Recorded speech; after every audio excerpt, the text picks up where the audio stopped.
Are you an introvert or an extrovert? That may seem like a simple question, but it's about to get a little harder because it's actually way nuanced. So there are kinds of introverts. I mean, this is pretty interesting to think about. I think the idea of introverts has become more prevalent in culture in recent years. And before it was pretty much thought of, well, an extrovert is someone who is gregarious and loves social situations and draws their energy from around them instead of inside. And what is an introvert? They're just the opposite of that. Right. But let's talk a little bit more about what that means. It doesn't mean you're just quiet and you don't talk. It's Not the much more than traditional that. wallflower. Yeah, There's more to it. for sure. And we're looking specifically from psychology professor at Wellesley College, Jonathan Cheek. He says there are 4 different kinds of introverts, and he calls it the STAR system because it's an acronym for social, thinking, anxious, and restrained. And so they're divided among those. And when I looked closely at these, I started to see qualities that I have. Oh, absolutely. I do too. I mean, and it's funny because I would never consider myself an introvert. I think I'm an ambivert, to be honest. Yeah. I'm kind of both. It just depends on where I am, what the context is, Yeah, and or how I'm feeling. well, you've known me a long time. I mean, I don't Yeah. think anyone would ever look at me and say, "Oh, introvert." That's no. You're very friendly, outgoing. I like people. No, but reading through these, I can definitely say thinking introvert because I took there's a quiz and thinking introvert totally makes sense. I overanalyze everything. I get lost in like fantasy worlds. I read like crazy. Me too. Makes me a great girlfriend. um, so I want to describe it a little bit. Yeah.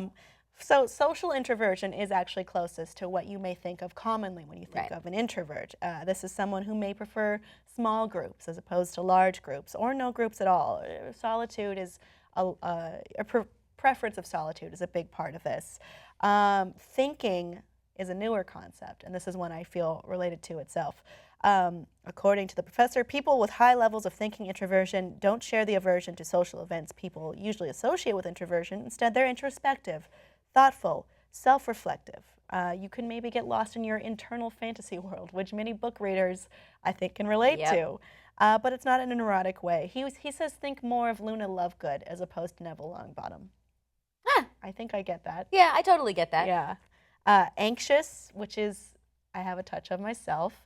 It's kind Yeah, of me like too. social anxiety, basically. So anxious introverts may seek out solitude because they feel awkward and painfully self-conscious around other people.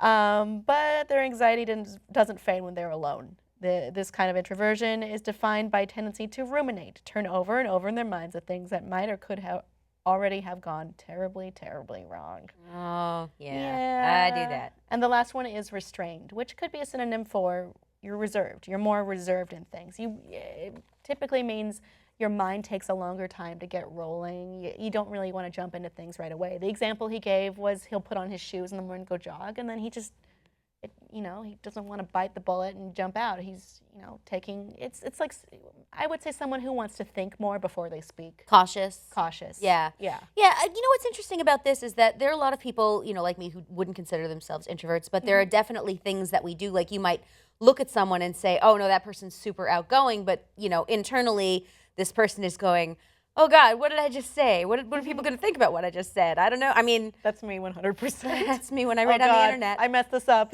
Oh, everyone hates me. Yep. What do I do? Yep. Ah. And I think everyone's got a touch of that, but it is kind of nice to see it written out. And but yeah, I definitely have that. Every time I write a story or tweet anything, I'm like, oh God, what's about What have to I done? happen? Oh, and no. usually I'm right. Something terrible.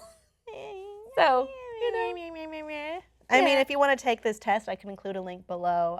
So far, the 4 types of introversion is more of a working paper than an actual defined and well-regarded theory at this point. But I think it's certainly something interesting to think about, self-reflect on. If you are the thinking kind of introvert, but maybe you are, maybe you're more of an extrovert, or maybe you just have touches of it. I mean, according to this, if you're an introvert, you probably have more than one of these working in combination, not necessarily all, not necessarily just one. It's an interesting thing to think about. it's at not the like your very Harry least. Potter. It's not like your Hogwarts house. Or you can be just anything. Yeah. Or if you find another website, you could find what you're split between, because no one is true. really just one thing. No. We're all beautiful mosaics, everyone. Audience, do you define yourself as an introvert? What kind? Let us know below in the comments, and please like and subscribe for more.